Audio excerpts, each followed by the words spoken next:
In the past decade, the St. Louis Metro East has exploded with growth.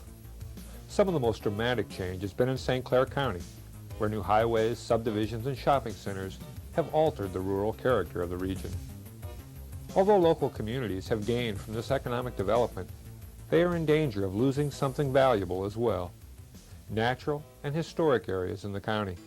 As more people move here and new businesses open, places such as these will be lost forever unless something is done to preserve and protect them from destruction.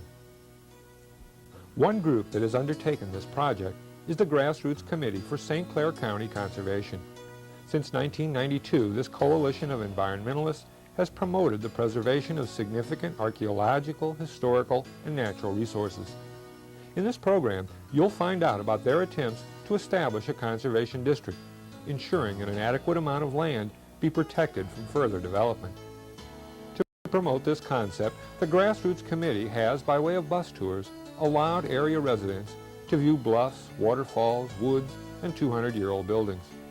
People on the outings discovered why it is so important to preserve these treasures for future generations.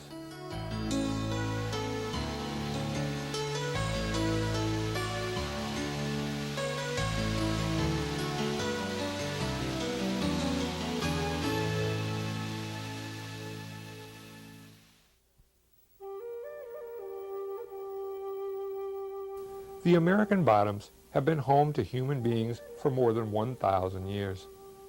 The prehistoric city of Cahokia reached a population of 15 to 30,000, some 400 years before Europeans arrived in North America. The first white settlement along the Mississippi River, also named Cahokia, was established by French pioneers here in 1699.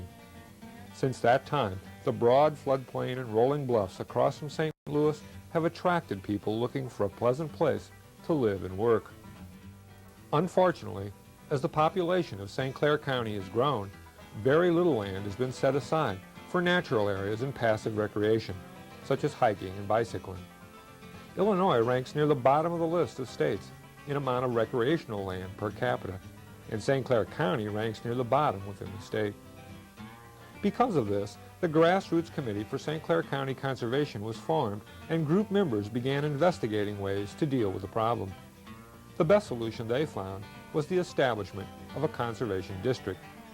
Such districts were authorized by Illinois law with the objective of maintaining natural conditions and protecting plants and animals without necessarily excluding human beings. Those formed in other counties have proven to be very successful.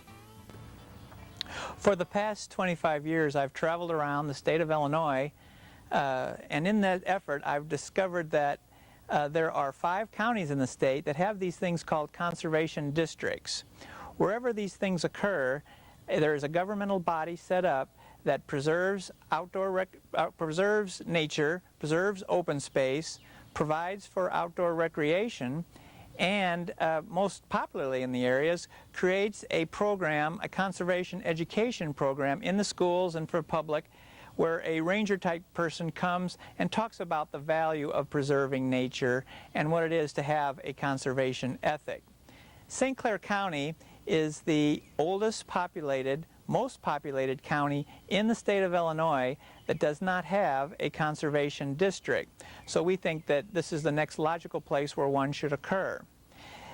We're on the brink of economic development here in St. Clair County, which is a good sign, but as that economic development goes on, it would be very important for us to preserve what we have as outdoor heritage so that when we do have development, it will be done in a way that is most pleasant for us in the future.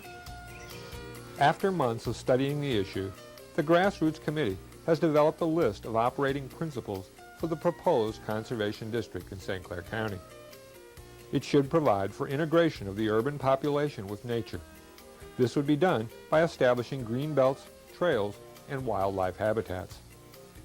Another focus would be preserving large tracts of wilderness, maintaining biological diversity in forests, wetlands, prairies, lakes, and ponds. Significant archaeological and historical sites should be protected and used to educate the public about our county heritage.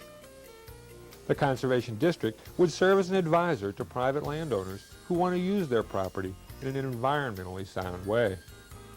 Land would be acquired from willing sellers or through land trusts or easements rather than by eminent domain of the government. The district would be governed by a volunteer board of local citizens appointed by the St. Clair County Board Chairman. In short, the mission of a conservation district would be to preserve, protect, and restore the natural, historical, and unique resources of St. Clair County for education, recreation, and agricultural stabilization in order to enhance the diversity of resources in the county. And also on the left and the right here, another two sinkhole areas. These are where cave roofs collapsed.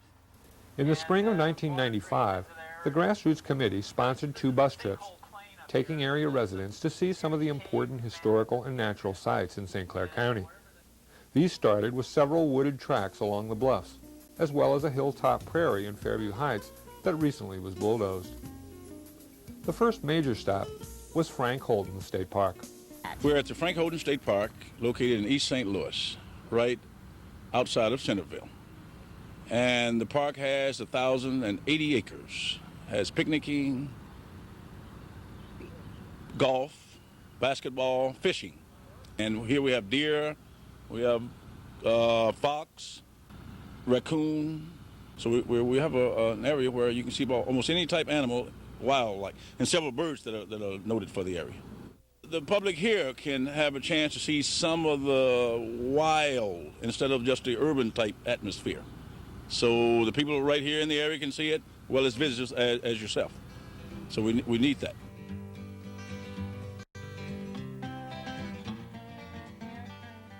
The next stop was Cahokia, where bus riders saw 3 structures related to the first European settlement of the Mississippi Valley: the Giroux Mansion, the Church of the Holy Family, and the old Cahokia Courthouse, the first courthouse in Illinois. These buildings, all constructed in the 1700s and early 1800s, stand to remind us of the French and American pioneers, drawn here by the once abundant and fertile land of the American bottoms.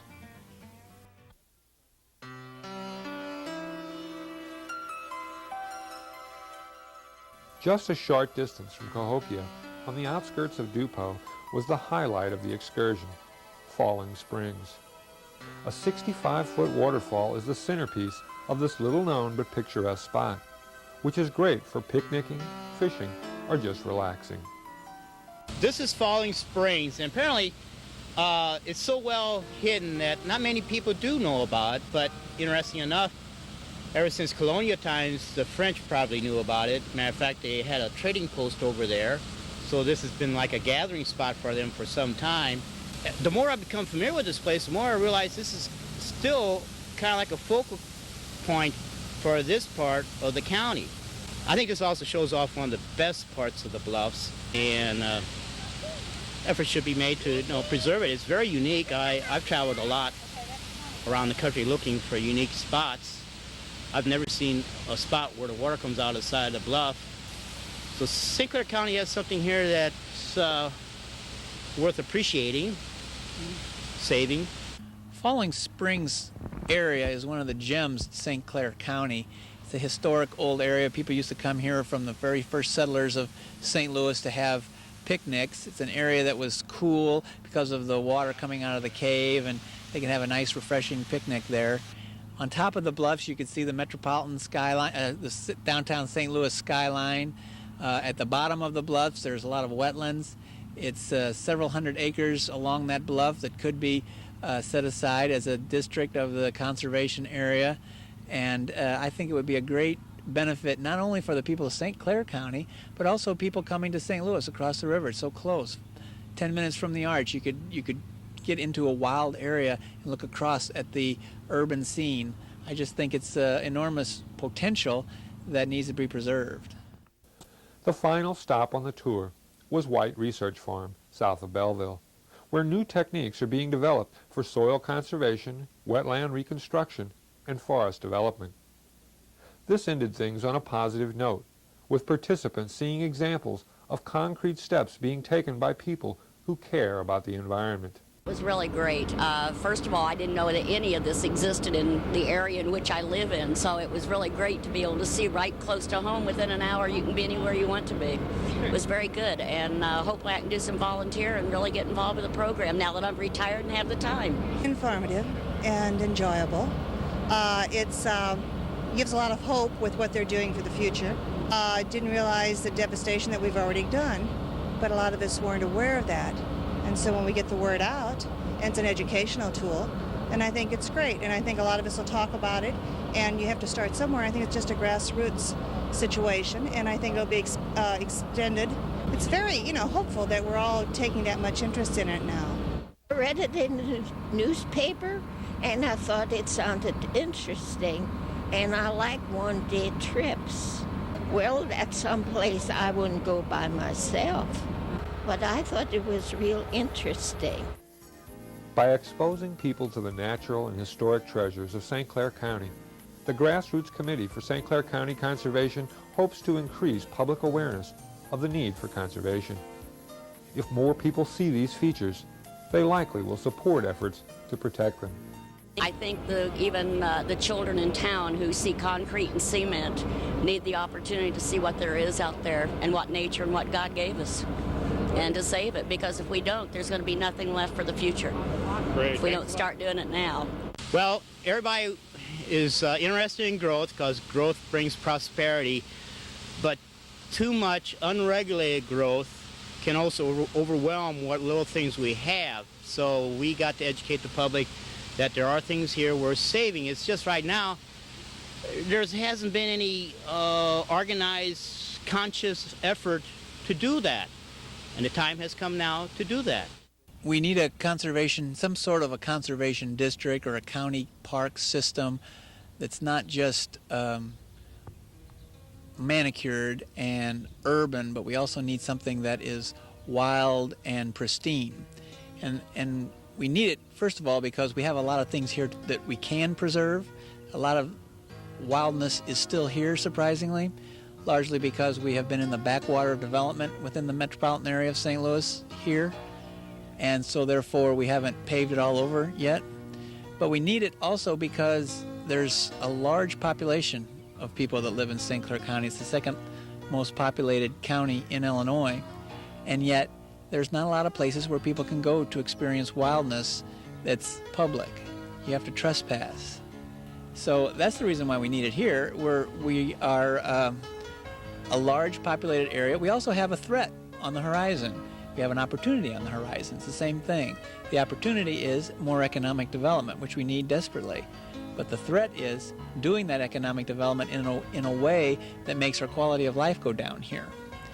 And as our population grows, the pressure on all of these wild areas is going to increase. As the commercial development goes up, which it will fast soon, the pressures go up. The time to do it is now.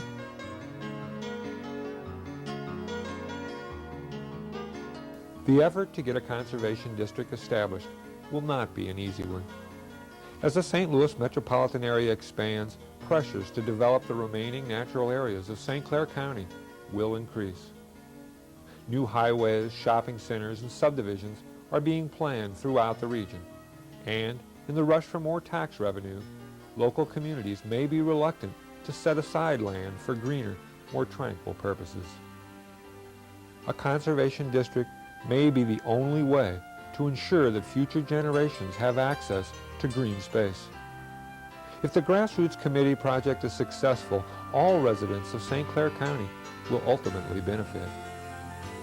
The wetlands, forests, bluffs, and prairies that are preserved will be around for people to enjoy for many years to come.